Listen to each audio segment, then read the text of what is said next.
Welcome to Breaking News to Trading Moves.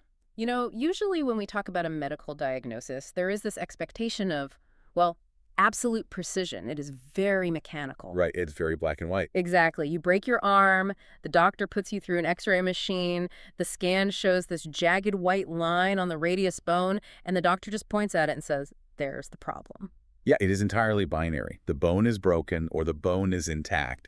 And that clarity provides a certain comfort. Even if the news is bad, the next steps are clearly defined. You put a cast on it. Right. But then you step into the world of financial markets, you bring human psychology into the mix, and suddenly that pristine x-ray machine just completely stops working. We are looking at a diagnostic landscape that is incredibly murky. Oh, totally. I mean, why is it that a highly rational human being can stare at a mathematically perfect trade setup, know precisely what they're supposed to do, and still just freeze completely? And that is the exact paradox we are exploring today. We're going to connect the dots across a really fascinating stack of materials, ranging from neuroscientific research by a hedge fund manager to academic papers on market arbitrage. Plus, we have real-time conversations between retail day traders and even some technical trading frameworks. Exactly. The mission here is to explore the exact mechanics of why human beings freeze when it's time to put capital on the line.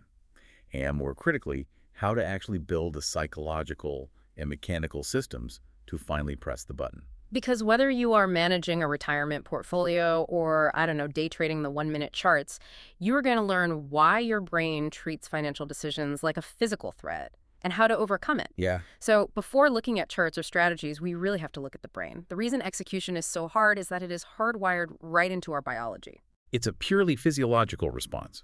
If we draw from the research by hedge fund manager Alpesh Patel, we see that the brain's amygdala, that almond-shaped mass of gray matter, evaluates financial decisions exactly like a physical predator threat in the wild. Wait, really? So an incoming bear market literally feels like an actual bear to the human brain? That is precisely what the physiological data shows. Your body releases a sudden spike of cortisol, and that cortisol physically suppresses your rational prefrontal cortex. Oh, wow. So your analytical brain is basically just taken offline. Completely. The rational, analytical part of your brain might look at a chart and know the math supports investing right now, but your ancient limbic system overrides that logic with a primal command to do nothing, to just freeze and hide. Which really brings to mind Daniel Kahneman's framework, System 1 and System 2 thinking. System 1 is our fast, emotional, automatic response. Right. And System 2 is the slow, deliberate, analytical process. Exactly. And the problem in trading is that under conditions of stress or market volatility, System 1 takes the wheel. Your analytical System 2 knows the trade is logically sound, but System 1 is just screaming at you to avoid danger. And the math of that weighting is measurable, and it is incredibly punitive. Patel lays out the arithmetic of weighting, and it is brutal. Yeah, it really is. He notes that at a 23.4% compound annual growth rate, delaying a 100,000-pound investment by just 12 months costs you 23,400 pounds. And that is the literal price tag of hesitation. Yeah. I mean, the long-term effects of that hesitation are captured perfectly in this 20-year study conducted by Charles Schwab. They tracked several hypothetical investor profiles to see how timing impacted wealth over 2 decades. Right. And the two most illustrative profiles are Procrastinating Peter and Bad Bart. I love this study. So Procrastinating Peter is the guy who stays in cash, constantly waiting for the absolute perfect moment to invest. Yeah, he wants all the macroeconomic indicators to align. No geopolitical tension, just a perfectly clear horizon, which never actually happens. Right. Meanwhile, you have Bad Bart. And Bad Bart represents the worst market timer imaginable. Every single year for 20 years, Bad Bart took his annual allotment of cash and invested it at the exact market peak. Literally right before every major correction or crash, Bart bought in. Which sounds like a nightmare scenario. You would think Bart would be completely wiped out. But the math shows Bad Bart actually won over the long run, really. He did. It's crazy. But Procrastinating Peter performed worse over 20 years than the person who bought at the exact wrong time every single year. That is wild. The compounding engine of the market, even with steep temporary drawdowns, outpaced the cash that Peter left sitting on the sidelines, yielding nothing, well, while inflation slowly consumed its purchasing power. But hold on, if the math clearly shows that waiting costs us money, and that even the worst market timer beats the person sitting in cash, why do our brains so easily rationalize sitting in cash as the safe move? That is where behavioral finance comes into play. Specifically, two concepts: status quo bias and omission bias. Human beings judge a loss from taking an action much more harshly than a mathematically identical loss caused by doing nothing. Okay, make that tangible for me. How does that feel in practice? Well, think about inflation. Inflation eroding your cash feels like bad weather. It's an act of nature, a vague macroeconomic force that you cannot control, so, you do not blame yourself. Makes sense. But if you actively buy a stock and it drops by the exact same percentage, that feels like a personal failure. Psychologically, your brain treats those two losses entirely differently. Even though economically your net worth is exactly the same. Exactly. The brain prefers the quiet loss of inaction because it protects the ego. Which translates directly to what we see on trading screens every day.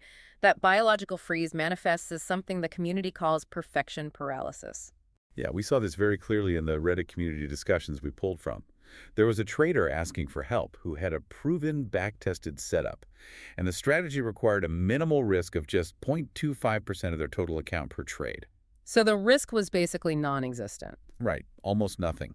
Yet this trader found themselves totally frozen for 2 weeks, chasing a textbook setup that rarely exists in reality. Because in financial markets, there is always a stray wick on a candle, or a conflicting indicator, or some news headline that casts a shadow of doubt. Adrian Reed, a systematic trading educator, observes this behavior constantly.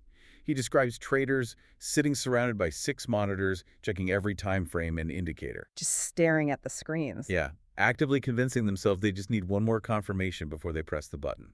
It is exactly like standing at a massive buffet with 50 different dishes in front of you. You spend so long trying to decide the absolute perfect thing to eat first that the buffet closes, and you leave completely hungry. That captures the dynamic perfectly. The relentless quest for ideal trading conditions becomes the ideal way to miss perfectly good trades. The analysis itself basically becomes a form of procrastination. So if my brain is chemically sabotaging me with cortisol and my analytical mind is just spinning its wheels looking for perfection, my first instinct is to take my human brain out of the equation entirely. Right, to automate it. Yeah, traders try to build strict mechanical entry rules. Let's look at the edge flow entry styles to see how this plays out. Mechanical rules are definitely an attempt to bypass the amygdala. The edge flow materials break down a few specific entry styles. The first is the aggressive entry. This triggers immediately after what is called a liquidity sweep. Let's pause and define a liquidity sweep for someone who might not stare at order flow all day. What exactly is happening mechanically there? Sure, a liquidity sweep happens when the market dips just low enough to clear out the retail stop losses. Retail traders often place their protective stops right below obvious support levels. Institutional algorithms know this, so they push the price just below that support line. All those retail sell orders get triggered, which creates a pool of liquidity for the institutions to buy from to build their own massive long positions. So the aggressive entry rule says the moment that sweep happens, you just buy. The pros here seem to be a much better risk-to-reward ratio. You are getting in at the absolute bottom. Exactly. You often achieve a 3R return or higher, meaning you risk $1 to make 3. But the cons. The trade-off is a lower win rate. Because you are entering aggressively without waiting to see if the market actually reverses, you will often catch a falling knife. Your win rate hovers around 35 to 45%. Okay, so what is the alternative? Then you have the conservative entry. Here, you wait for a break in market structure on a lower time frame. So you are waiting for proof that the reversal is real. Correct. The pros are a higher win rate, around 50 to 60%, but the cons are a worse entry price and a lower reward.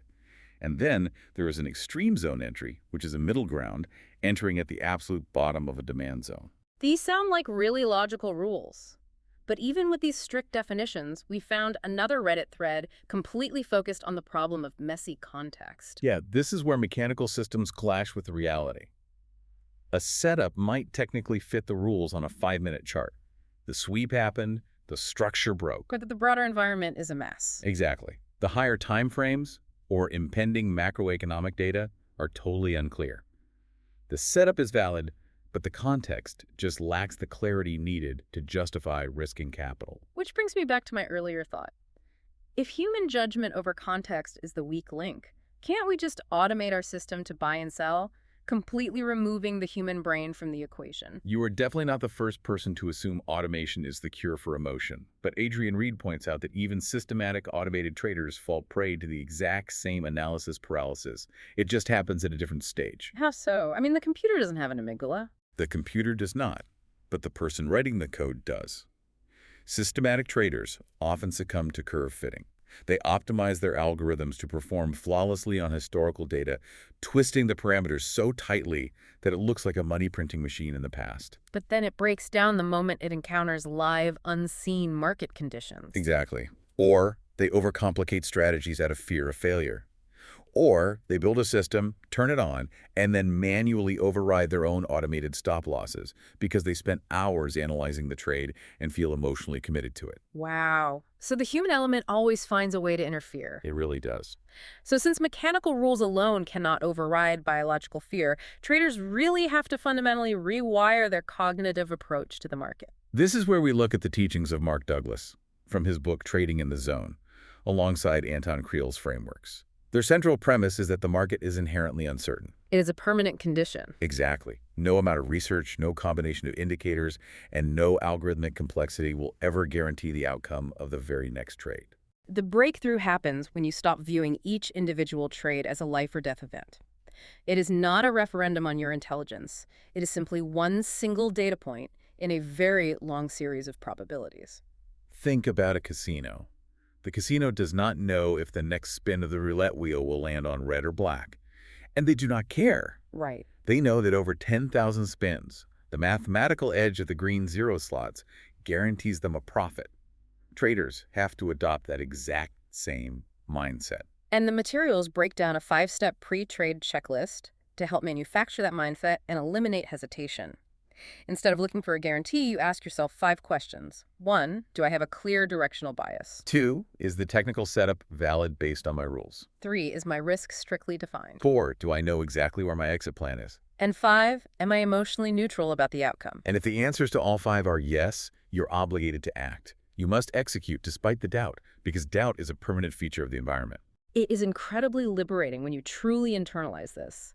When you accept that a 51% win rate or even a 35% win rate on those aggressive entries we talked about is completely fine as long as your winners are larger than your losers. Right. The emotional charge of taking a single loss just vanishes. But the ultimate manifestation of this fear of losing is the pursuit of a zero-risk trade.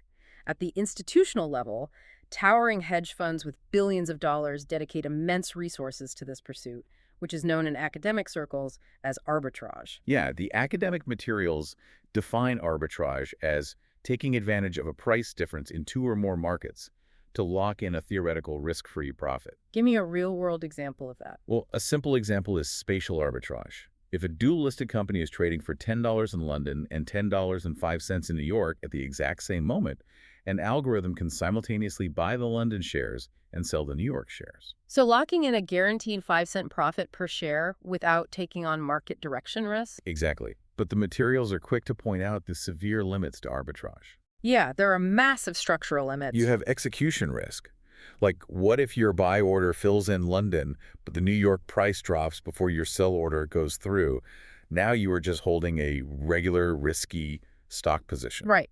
You also have counterparty risk. What if the person on the other side of your trade defaults? And most dangerously, you have liquidity risk. And the most catastrophic example of liquidity risk destroying a theoretical risk-free strategy is the 1998 collapse of long-term capital management. LTCM was a hedge fund run by Nobel Prize-winning economists, literally the smartest guys in the room.